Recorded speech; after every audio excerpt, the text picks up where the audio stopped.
In Silent Captivity, opening the eyes of our captive daughters and sons from exile to excellence, written by Mary Maria Crosby, narrated by Cybil.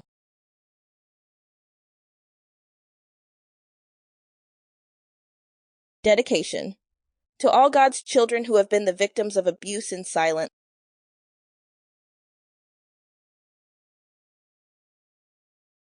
Introduction. It is well. Christ has regarded your helpless estate, like the woman in the Bible with the infirmity that could in no wise lift herself. I want you to know it is well. And I've dedicated this song to all the women and children who are the victims of rape, sexual, physical, verbal, emotional, and mental abuse. Before I render this song, I want you to know I am a survivor of the above. I would also like to share a fraction of my story with you, which I called Silent Captivity.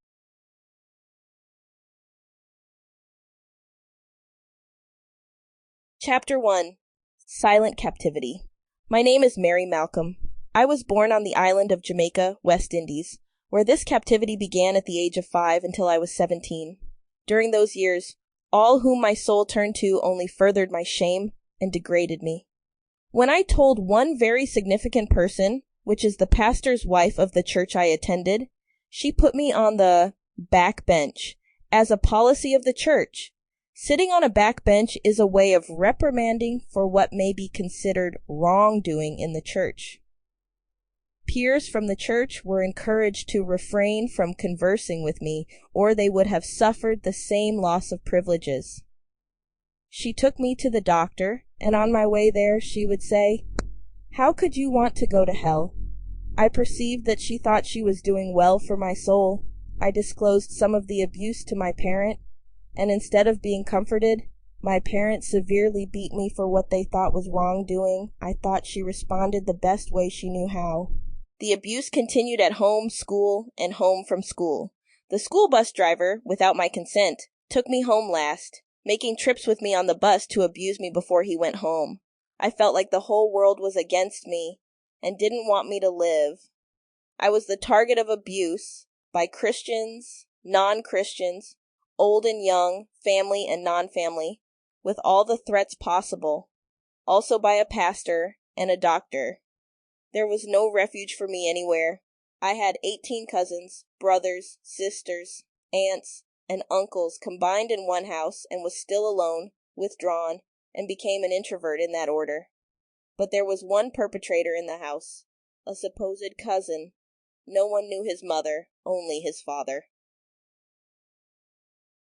My uncle. At 8 years old, I got baptized, and the abuser was too. I thanked God, believing this was the end of my terror, but it was not long before he began again. I played sick and asked my grandmother to let me sleep with her, and she did. Then, in the middle of the night, he would punch me in my side, saying, "Get up and come here." But when I would hold on to my grandmother's clothes for her to wake up, she would pull that part of her clothing out away from me and say, "You must sleep in your room next time." Then, when I could not stand him punching me in my ribs anymore, he would succeed. At those times, it was like someone came spiritually, sealed my lips, and shut my voice off. I could not speak to say no, stop, or even call for help. I just lay there defenseless. Grandmother had sent me one evening to one of her friends' houses, an older lady in her high 50s, to keep her company. She was living alone. I was sent to a neighbor of my grandmother, an older man in his late 60s, to pick up food from his plantation, and he abused me several times. Then he would mock me on the street about it. One day I was accompanied by my cousin, a girl, when a neighbor tried to abuse us but did not succeed after locking us in his room and wrestling with us in the dark. My cousin told Grandma, but she did not believe us. Unfortunately, he was the first to have ruined my innocence. At the age of 13, I was walking home from school. He said, "I am the first one to go there," meaning taking my virginity, then laughed. As unfair and hopeless as life seemed to me, just looking at the beauty of creation around me, the trees, the skies, the green grass, and the birds, I said there must be a God who continuously takes care of it all. So, I turned to God in constant tears to care. Sample complete. Ready to continue?